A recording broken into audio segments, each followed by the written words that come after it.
Bon, bonsoir et nous sommes toujours donc le jeudi 15 décembre 2022 et je continue mes petites lectures finales. Ah mais c'est de ce côté, tout a changé. Voilà, donc je pense que ça enregistre à l'envers. C'est probable. L'espoir maintenant, Jean-Paul Sartre, Béni Lévy, c'est les entretiens. Donc je suis arrivé au dernier chapitre, le 12, le juif réel et l'un, où il sera question, à mon sens, bon, je découvre en même temps que je lis euh, le texte. Euh, c'est la rencontre de, à mon sens, c'est la rencontre de Jean-Paul Sartre avec la vision monothéiste du judaïsme et donc ce qui est, à mon sens, ce qui est le plus important, c'est pas forcément la rencontre avec le judaïsme, c'est plutôt ce qu'apporte le judaïsme à sa recherche euh, antédiluvienne, en fait, qui, je pense, a déjà été là dès le début de ses réflexions, à partir du moment où il commence à entrevoir la possibilité du communisme comme fin dernière de l'humanité. En fait, c'est la quête de la fin dernière de l'humanité. Où nous allons? Pourquoi nous sommes ici? Quel est le sens de l'humanité? Est-ce que l'humanité a un sens? Et quel est son sens? Et en fait, ce sens-là, il l'a cherché dans le matérialisme du communisme, et ça a été un échec. Et il prend conscience, grâce à Béni Lévy, que cette universalité était déjà présente dans la euh, vision spirituelle du judaïsme et plus tard donc dans ces deux bourgeons que sont le christianisme et l'islam. Ça a été, ils ont repris en fait les bases de leur mère, les bases qui avaient été déjà pensées par leur mère. Du monothéisme déjà, de l'idée de l'homme donc, etc. Alors, je reprends ma lecture. Jean-Paul Sartre. Donc, il dit, il faudrait que j'explique comment je suis venu à penser ça. À penser ça, le juif se considère comme ayant un destin. Béni Lévy dit, j'allais te le demander, Jean-Paul Sartre. C'est en fréquentant plus de juifs après la libération. Avant, j'en connaissais certes, mais je n'avais pas de liaison profonde avec eux. Après, j'ai connu Claude Lanzmann, qui est devenu un de mes excellents amis. Ensuite, j'ai adopté ma fille, qui est juive, Arlette. J'ai donc vécu souvent avec elle, et je sais comment elle pense. Et puis, je t'ai rencontré, nous avons travaillé ensemble, et nous avons aussi des moments de vie plus relâchés, plus quotidiennes, ensemble. Par conséquent, j'ai beaucoup plus une vue sur les préoccupations juives. C'est là ce qui a changé, je crois, essentiellement. Dans le fond, jusqu'à la question juive, j'étais surtout hostile à l'antisémitisme. Et la question juive est une déclaration de guerre aux antisémites. Rien de plus. Rien de plus, mais en même temps, c'est énorme. C'est déjà beaucoup. Je crois que c'est en 1946 qu'il écrit euh, ce, ce texte. Et donc, évidemment, c'est compliqué de d'aller voir le fond. de l'autre communauté. Qu'est-ce qu'il y a dans l'autre communauté de si magique? Et on peut le dire de toutes les communautés, et des communautés qu'on ne comprend pas, qu'on ne connaît pas, en fait, à laquelle nous n'appartenons pas. Évidemment, c'est beaucoup plus facile, hein, de comprendre les fondements de notre communauté, au fond. Et mais il y a beaucoup de fondements qu'on ne comprend pas. On ne comprend pas forcément le fond, la vocation fondamentale du judaïsme, la vocation fondamentale du christianisme, la vocation fondamentale de l'islam. Et pourtant, toutes ont une vocation fondamentale. Idem pour la vocation fondamentale de l'hindouisme, la vocation fondamentale du bouddhisme, la vocation fondamentale du shintoïsme, du taoïsme, du confucianisme, du zen, etc. Voilà. Donc c'est un effort, et en fait, même on peut arriver à comprendre euh,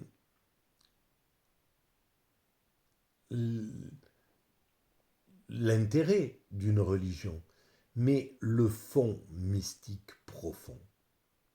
C'est ça qui est très difficile. C'est ce que j'ai essayé d'expliquer dans la première vidéo, dans la seconde vidéo, c'est la vidéo précédente. Mais déjà, voilà, de faire une déclaration de guerre aux antisémites, rien, c'était énorme, parce que c'était aussi restaurer l'image du peuple juif. Parce que l'antisémite euh, reporte tout ce qu'il a de souffrance, tout ce qu'il a sur le cœur, tout ce qu'il a de rancœur dans la vie, en fait, sur un bouc émissaire qu'il choisit par facilité, parce que c'était jusqu'à présent la communauté la plus faible. Et donc c'était que de la lâcheté, en fait, l'antisémitisme, quand on y pense. On, les attaques antisémites ne vont pas s'attaquer aux puissants, ne vont pas s'attaquer au système euh, qui peut se défendre et qui peut... voilà. Je parle maintenant, c'est autre chose. Il y a depuis que l'État d'Israël est né, la, le sentiment de confiance, le sentiment de protection est quand même beaucoup plus fort, à mon sens, peut-être. Hein, je parle toujours avec intuition, mais beaucoup plus fort que en 1920, en 1910, en 1850, en 1700 et quelques, etc. Là, il devait y avoir un sentiment de danger assez important malgré tout. Parce que finalement, il y avait toujours des histoires qui arrivaient. Et si on y réfléchit, il y avait toujours un pogrom quelque part, le fait d'être chassé quelque part, le fait d'avoir des libertés qui disparaissaient quelque part dans un pays. Alors un coup c'était en Espagne, un coup au Portugal, un coup en Hollande, un coup en Russie, un coup en Pologne, un coup en Italie, un coup, etc., etc. Donc ça revenait à la communauté. La communauté était... Le monde circulait, les nouvelles circulaient. Donc c'était présent dans l'esprit. Et donc même dans les endroits où ils étaient accueillis, appelés, choyés, parce qu'ils apportaient une plus-value énorme dans les pays où ils étaient. Et bien même quand tout fonctionnait bien, ce sentiment de danger était présent parce qu'il était relié dans l'histoire. Donc voilà, c'est important de comprendre tout ça. Alors, Benny Lévy reprend. Quand je lis à 17 ans Réflexion sur la question juive, le livre fonctionne comme légitimation admirable de mon désir de guerre contre l'antisémitisme. C'est Benny Lévy qui dit ça. Mais en même temps, tu m'assures que si cette guerre est victorieuse, je découvrirai ce que je rêve de découvrir, que je suis un homme, pas un juif. Le livre légitimait aussi obscurément une forme de reniement de soi. Je ne le pensais pas alors. Remarque bien. Et c'est ça le truc, c'est que bien sûr qu'on est un homme dans le fond, mais on a une vocation. Et le peuple juif a une vocation. Et elle est dans le fait de se sentir juif, de se savoir juif et d'être fier d'être juif, d'être euh, intimement lié à sa communauté. Et c'est ce qui fait que cette force-là est toujours présente, même pour ceux qui vont partir dans le matérialisme, dans la révolution, dans le bolchevisme, dans quoi que ce soit. Ce fond ne disparaît pas parce qu'il est fondamental, ce fond. Et c'est pas si on éliminait le problème de l'antisémitisme, ça serait pas l'important serait pas de devenir des hommes simplement, parce que le judaïsme a une vocation future dans l'humanité. Elle est comme l'islam a une vocation future dans l'humanité, comme le christianisme a une vocation future dans l'humanité, comme l'hindouisme, le bouddhisme, etc. ont des vocations futures dans l'humanité, comme l'Afrique a une vocation future dans l'humanité, comme l'Océanie, l'Australie, etc. Les Inuits les Américains, etc., ont une vocation future dans l'humanité. Et il n'est pas question d'être des hommes simplement. Il est question d'être des hommes à partir de quelque chose. Moi, même si je suis détaché de toute appartenance religieuse, euh, politique, etc., je me sens totalement dégagé de tout ça. Mais je me sens engagé dans la philosophie et dans la philosophie spirituelle. Je me sens engagé dans le travail pour l'humanité. Donc je ne suis pas qu'un homme, je suis un homme qui écrit pour l'humanité ou qui pense pour l'humanité, qui pense pour l'ensemble humain. Et donc, c'était important. Donc je reprends. Jean-Paul Sartre. C'est possible. Tu l'as senti comme cela, et je pense que d'autres ont pu le sentir ainsi. C'est qu'il manquait précisément la réalité du juif. Remarque que ce type de réalité, qui est en somme métaphysique, comme celle du chrétien d'ailleurs, prenait très peu. Voilà, on ne parlait pas trop du musulman à l'époque, dans les années 80, parce qu'il aurait pu le dire comme celle du chrétien ou du musulman, ou etc., etc., parce qu'il est bon de citer tout le monde. Prenait très peu de place à l'époque dans ma philosophie. Il y avait la conscience de soi, que je châtrais de tout trait particulier qui serait venu de l'intérieur et que je lui faisais retrouver ensuite du dehors. Ainsi privé de caractère métaphysique et subjectif, le juif ne pouvait exister dans ma philosophie en tant que tel.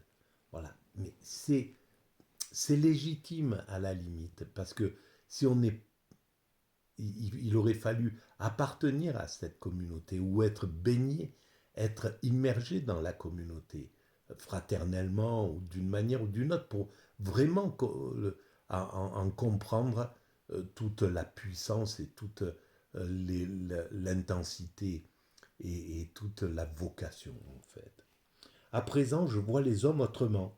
J'ai eu la curiosité de chercher quelle pouvait être de l'intérieur la réalité juive. Voilà, c'est exactement ce que je viens de dire. Moi, je découvre en même temps que je lis le texte. Mais voilà, arriver à comprendre le juif de l'intérieur, vraiment, je ne peux pas. Il faudrait être lui. C'est vrai que dans la, pour la finalité, c'est clair que c'est comme ça. Mais on peut, de l'extérieur, avec l'empathie, avec l'amour, avec je ne sais pas quelle dimension, on peut comprendre, je pense, des choses importantes. Mais ce qui est certain, c'est que euh, il y a 2500 ans de, de cheminement, il y a 2500 ans de, de voyage, je sais pas, c'est puissant ce qui se passe dans cette communauté au final, et la plus grande partie est même inapparente pour ceux qui en font partie. C'est quelque chose qui est au-delà de ça. Et l'humanité, dans le futur, euh, prendra la mesure de tout cela, justement.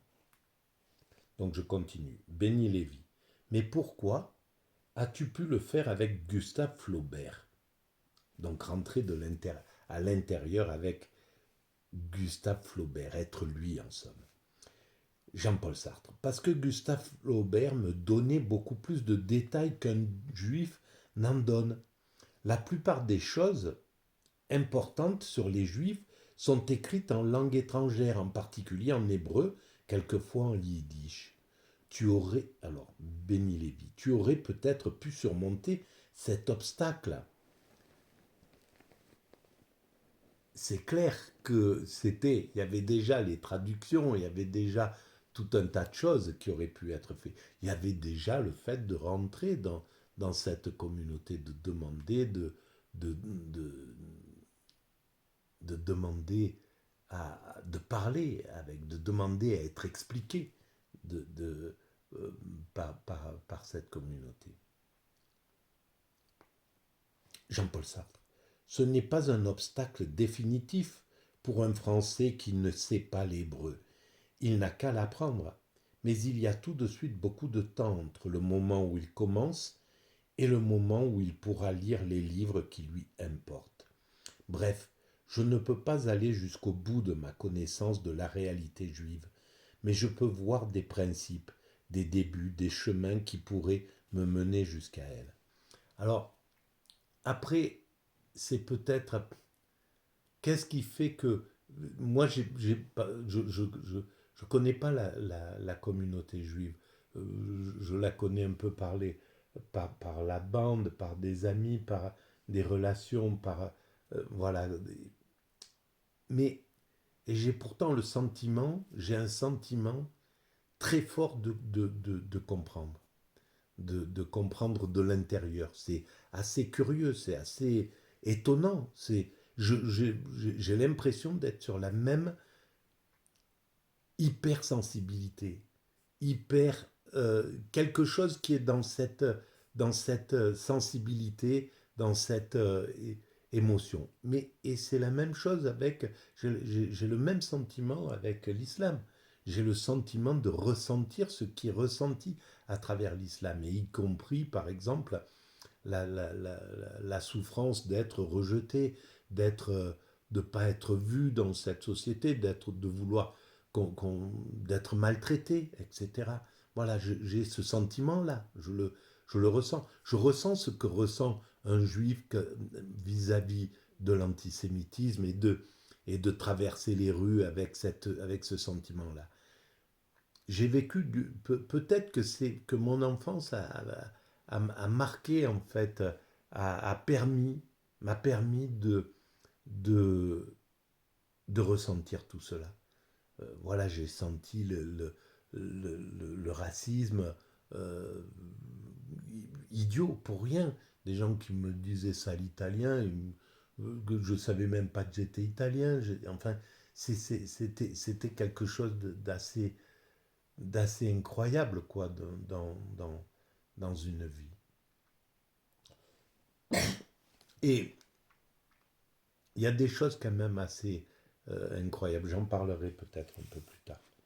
Dans mon cheminement qui m'amène à me sentir très proche de cette communauté, de la communauté juive, au fond. Voilà. Alors, Benny Lévy.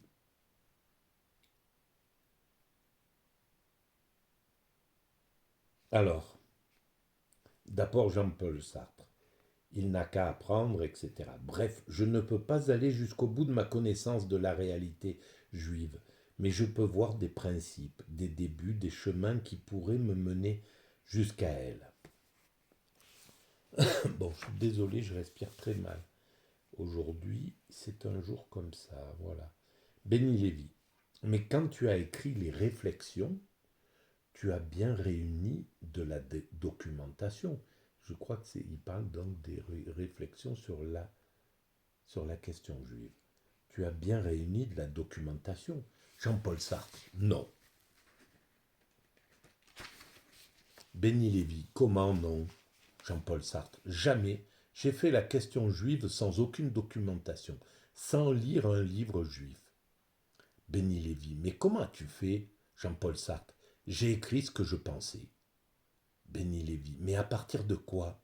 Jean-Paul Sartre, à partir de rien, à partir de l'antisémitisme que je voulais combattre, et en même temps de l'affection qu'il avait pour un monde opprimé, pour des êtres humains maltraités, la même chose qu'il avait pour les ouvriers, pour quoi que ce soit. C'était son hypersensibilité à l'injustice qui le motivait, Jean-Paul Sartre. Et il était bien conscient de l'injustice que vivaient les Juifs à travers l'antisémitisme. Donc c'était pas à partir de rien, c'est à partir de cette fibre qu'il avait, qui a été sa fibre jusqu'à la fin de son existence. Et en plus, une fibre qui voulait comprendre. C'est pourquoi il est dans cette relation avec Benny Lévy. Donc Benny Lévy reprend. Tu aurais ouvert n'importe quel livre, par exemple, celui que tu viens de lire, l'histoire d'Israël de Baron, ça t'aurait peut-être amené à ne pas écrire qu'il n'y a pas d'histoire juive. Jean-Paul Sartre. Je me rends compte en lisant Le Baron que ça n'aurait pas secoué mon point de vue d'alors. Benny Lévy. Pourquoi donc? Jean-Paul Sartre. Parce qu'au moment où j'ai dit qu'il n'y a pas d'histoire juive, je pensais l'histoire sous une forme bien définie. L'histoire de France, l'histoire de l'Allemagne, l'histoire de l'Amérique, des États-Unis, en tout cas l'histoire d'une réalité politique souveraine avec une terre et des rapports avec d'autres États comme elle. Alors qu'il fallait penser que l'histoire pouvait être autre chose si l'on voulait dire qu'il y a une histoire juive. Il fallait concevoir l'histoire juive non seulement comme l'histoire d'une dissémination des juifs à travers le monde, mais encore comme l'unité de cette diaspora, l'unité des juifs dispersés. Voilà, c'est exactement ce que j'étais en train ce que je disais dans la vidéo précédente. C'est ça, c'est évidemment c'était pas une nation au sens classique du terme. Et pourtant, le fait d'être dans toutes les nations, c'était justement au contraire le symbole de l'universalité. Et ça, je l'ai compris, mais dès le début de la mécanique universelle. J'ai compris tout de suite qu'il y avait cette beauté-là, ce côté de quelque chose qui faisait déjà l'unité de l'humanité. Et ça, c'est assez important, cette idée-là, l'histoire d'une dissémination.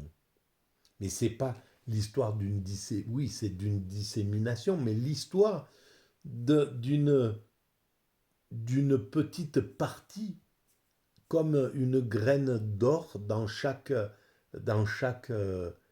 nation, dans chaque pays. C'est quand même incroyable cette idée. C'est dingue quand, voilà, c'est, comment on pourrait dire,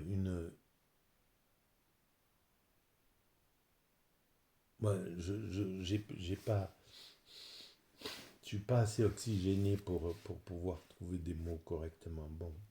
Alors, Benny Lévy reprend. Le juif, dans sa réalité profonde, peut donc permettre de décrocher par rapport à la philosophie de l'histoire. Et non, justement. il est dans la philosophie, il fait la philosophie de l'histoire. Il est la philosophie de l'histoire au fond. Il symbolise la philosophie de l'histoire. C'est ça. Jean-Paul Sartre, précisément. La philosophie de l'histoire n'est pas la même s'il y a une histoire juive ou s'il n'y en a pas. Or, il y a une histoire juive, c'est évident.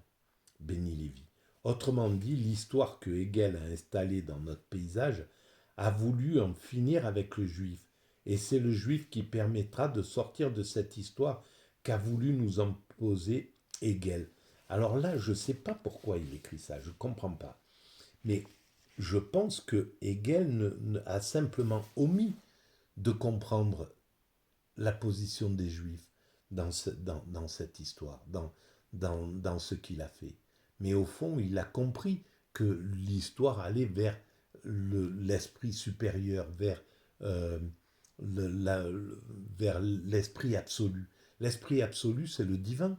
L'esprit absolu, c'est l'un. L'esprit absolu, c'est Yahvé. Voilà, c'est tout. C'est simple. Alors, il faudrait savoir pourquoi.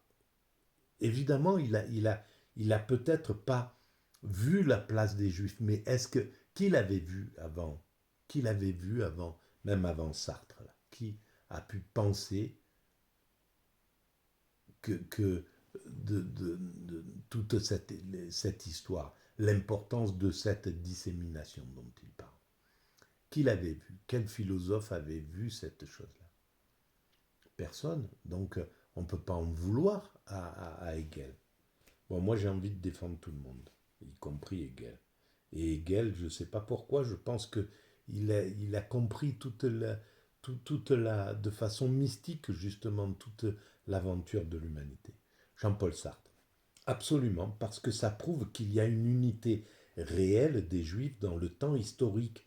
Et cette unité réelle n'est pas due à un rassemblement sur une terre historique, mais à des actes, à des écrits, à des liens qui ne passent pas par l'idée de patrie ou qui n'y passent que depuis quelques années.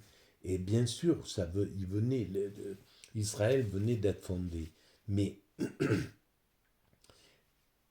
il, ils ont tissé l'humanité en définitive.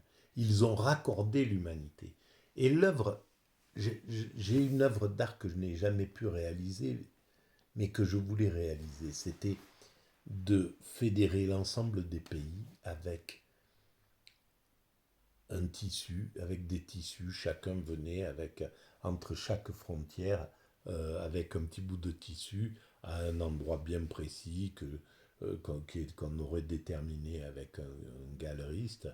Et donc, passer une annonce, tel jour, vous venez avec un bout de tissu, et de chaque côté, chacun, les Français d'un côté, les Italiens de l'autre, nouent leur truc et symboliquement posent ça sur la frontière. Ce petit fil en tissu dégradable. Et ça de tous les côtés. France-Italie, Italie-Suisse, Suisse, Autriche, Hongrie, Hongrie, etc. Toute l'Europe, toute l'Afrique, tous les pays, voilà, en Amérique, etc., en, en Antarctique, etc. Que tout ce monde soit relié. J'ai pensé à ça dans les années 80, justement. Dans les années 80, quand je faisais de la peinture. J'ai jamais pu le réaliser parce que il aurait fallu que j'ai une galerie, que je sois avec... voilà, j'étais un peintre autodidacte qui avait des grandes idées mais qui ne pouvait pas les réaliser. Et donc celle-ci en était une. Et celle-ci était symboliquement, c'était ça en fait.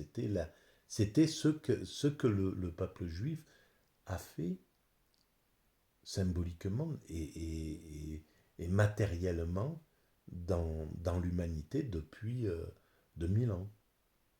Donc, voilà. Donc, je continue. Béni Lévy, d'où vient selon toi cette unité de la réalité juive? Jean-Paul Sartre. C'est précisément ce que j'ai essayé de comprendre.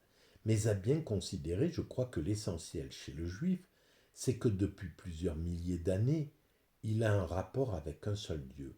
Il est monothéiste et c'est ce qui le distinguait de tous les anciens peuples qui avaient tous des pluralités de dieux et c'est ce qui l'a rendu absolument essentiel et autonome. Ce rapport avec Dieu était en plus très particulier. Bien sûr, les dieux ont toujours eu des rapports avec les hommes.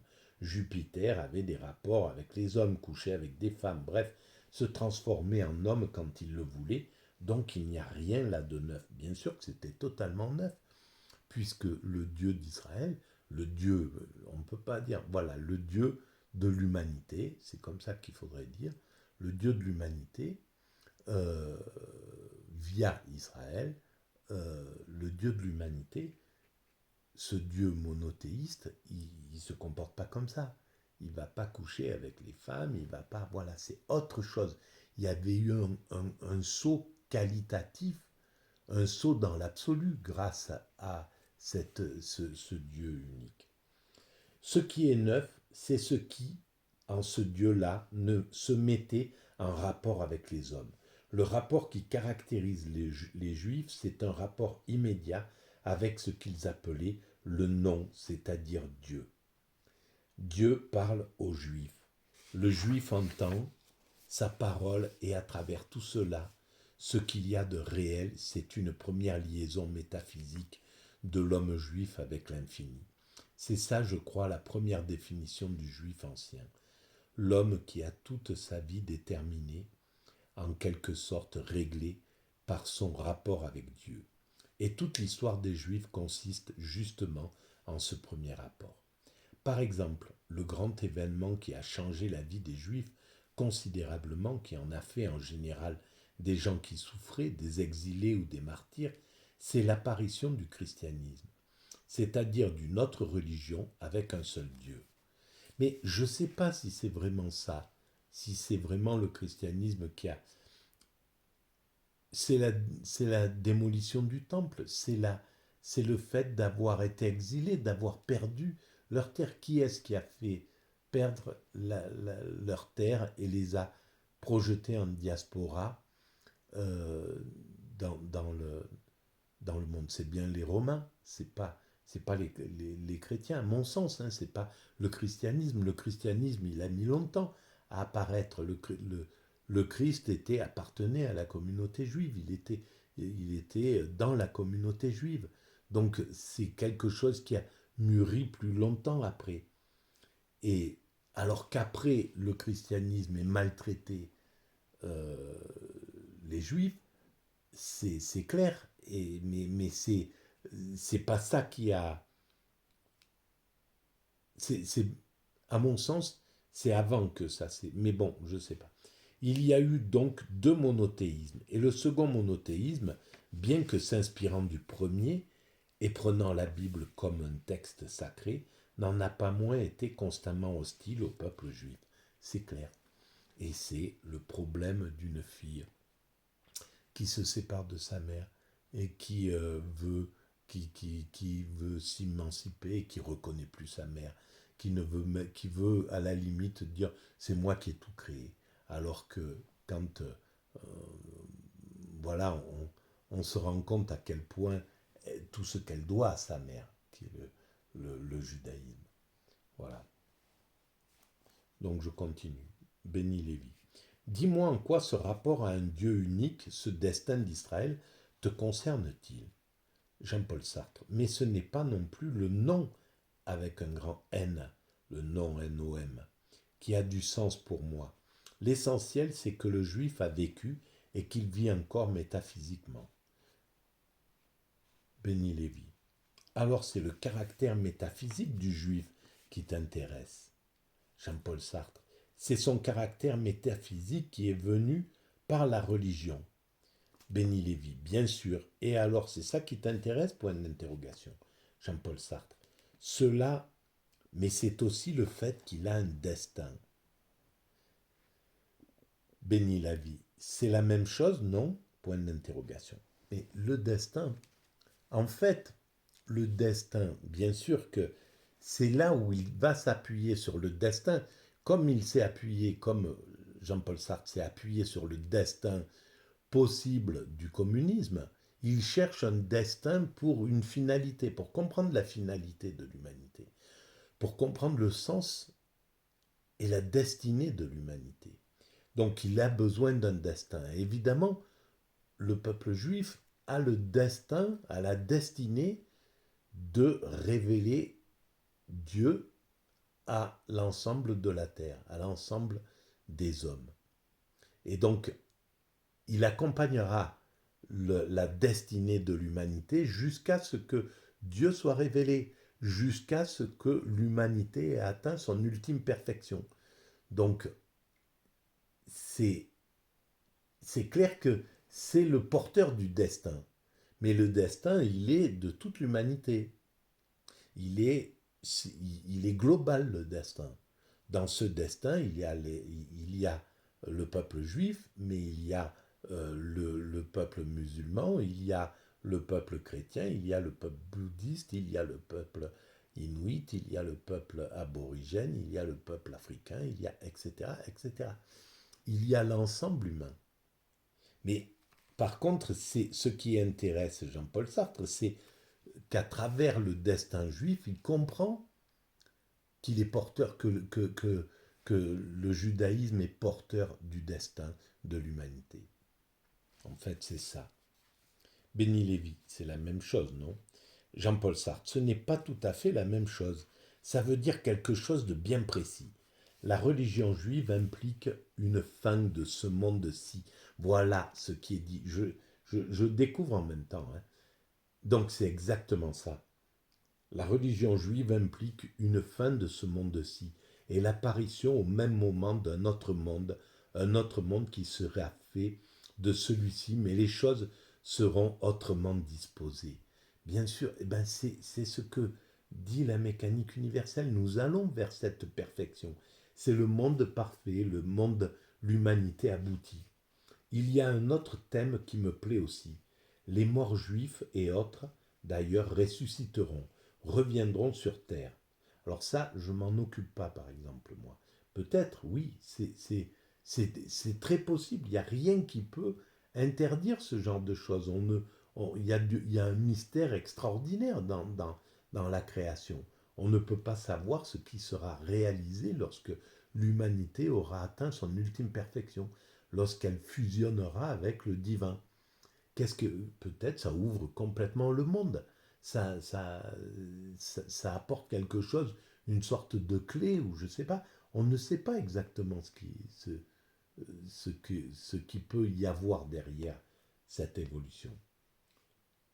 Contrairement à la conception chrétienne, ils n'ont donc pas, les morts juifs actuels, d'existence autre que tombale, et ils renaîtront comme vivants dans ce nouveau monde.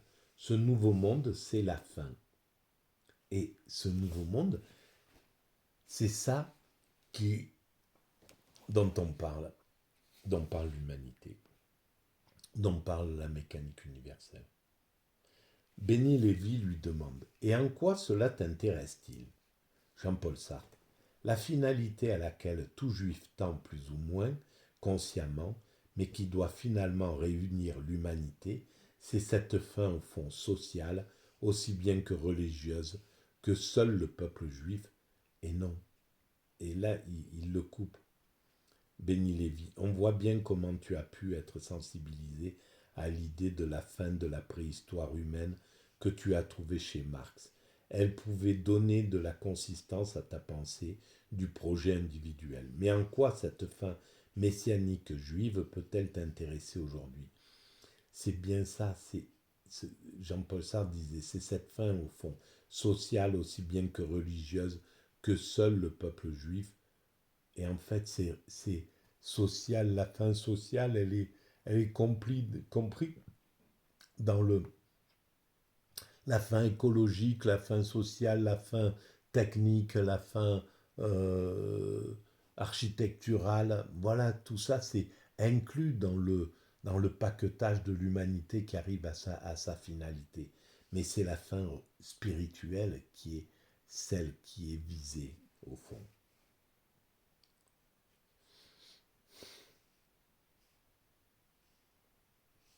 Jean-Paul Sartre, précisément, parce qu'elle n'a pas l'aspect marxiste. Voilà, il parle de de la fin messianique juive. Elle n'a pas l'aspect marxiste, c'est-à-dire l'aspect d'une fin définie à partir de la situation présente et projetée dans l'avenir avec des stades qui permettront de l'atteindre en développant certains faits d'aujourd'hui.